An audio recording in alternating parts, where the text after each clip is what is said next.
প্রিয় দর্শক, আমরা এখন পোস্তগোলা নদীতে আছি, যা সকালে অনেক সূর্যর যে একটা সৌন্দর্য তা মানুষ অনেকেই দেখতে পায় না।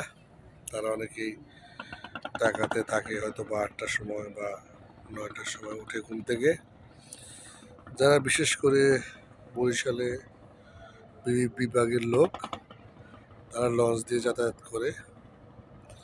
এই যেটা লঞ্চ যাচ্ছে আপনারা দেখতেছেন,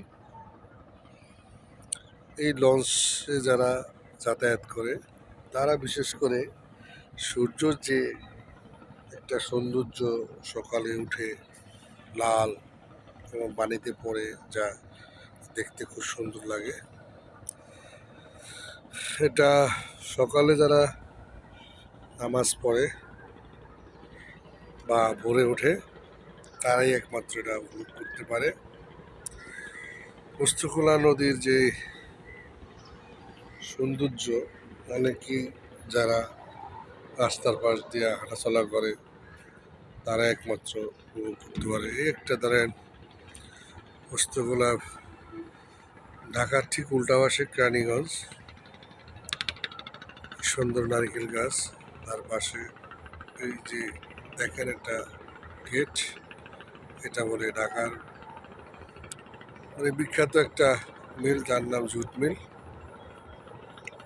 এই জুট মিলে অনেকেই কাজ করছে বা অনেকেই অনেক কিছু করছে। এখন বর্তমানে জুট মিল বন্ধ হয়ে গিয়েছে।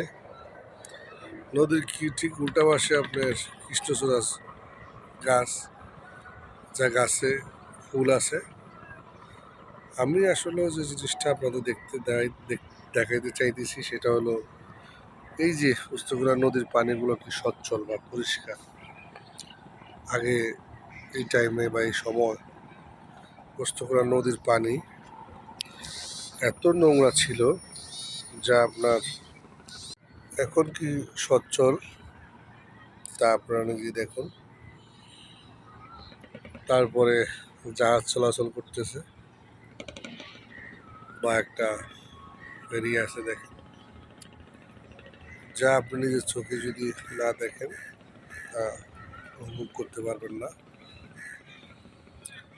মানুষ এক জায়গা থেকে আরো যে স্থান পরিবর্তন করলে যে জিনিসটা উপভোগ করা যায় বা দেখা যায়, আপনি যদি পোস্তগোলা বা সদরঘাটে আসেন তাহলে আপনি সৌন্দর্য উপভোগ করতে পারবেন।